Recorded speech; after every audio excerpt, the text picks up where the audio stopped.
Welcome to I news. Stock market ఇన్వెస్టర్లకు కోలుకోలేని shock. Stock మార్కెట్లు మెట్లు ఎక్కినట్లు నెమ్మదిగా పెరుగుతోంది. కానీ పడిపోయేటప్పుడు మాత్రం లిఫ్ట్ లో పడ్డట్టు శరవేగంగా దూసుకుపోతుంది అనే సామెత మరోసారి నిజమైంది.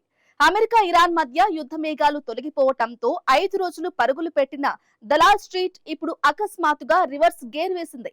మంగళ బుధవారాల్లో చోటు చేసుకున్న భారీ పత్రం వారం రోజుల పాటు ఇన్వెస్టర్లు కష్టపడి సంపాదించిన లాభాలన్నిటినీ కేవలం 2 రోజుల్లో తుడిసిపెట్టేసింది.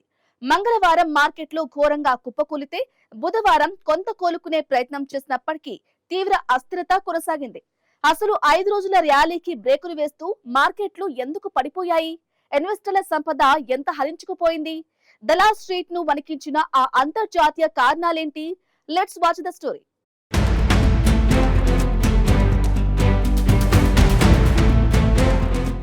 భారతీయ స్టాక్ మార్కెట్లలో మంగళవారం నష్టాల సునామీ సృష్టించబడింది. బాంబే స్టాక్ ఎక్స్చేంజి సూచీ సెన్సెక్స్ ఏకంగా 893 పాయింట్లు కుప్పకూలి 76,200.68 వద్ద ముగిసింది.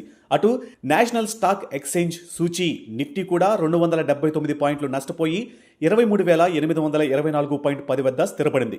ఈ ఊచకోత కారణంగా మంగళవారం ఒక్కరోజే బీఎస్ఈ లిస్టెడ్ కంపెనీల మార్కెట్ క్యాపిటలైజేషన్ నుండి సుమారు 4.61 లక్షల కోట్లు మటాష్ అయిపోయాయి. బుధవారం మార్కెట్ స్వల్పంగా కోలుకునే ప్రయత్నం చేసి సెన్సెక్స్ 130 పాయింట్లు పెరిగినప్పటికీ ఒడిదుడుకులు మాత్రం ఇన్వెస్టర్లను వదలలేదు. అసలు మార్కెట్లు ఇంతలా పడిపోవడానికి ప్రధానంగా 4 అంతర్జాతీయ కారణాలు కనిపిస్తున్నాయి.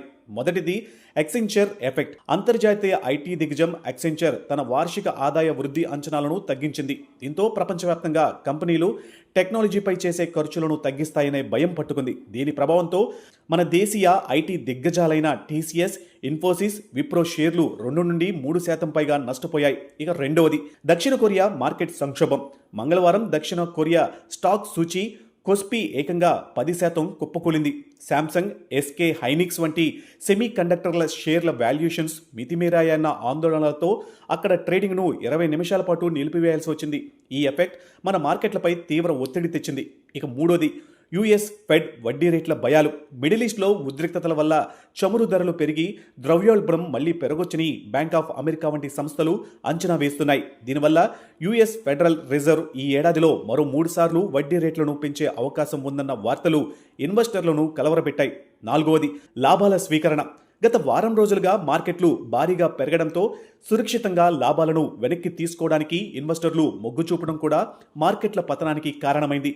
ఈ నష్టాల కంటే ముందు మార్కెట్లు సరికొత్త రికార్డులను సృష్టించాయి.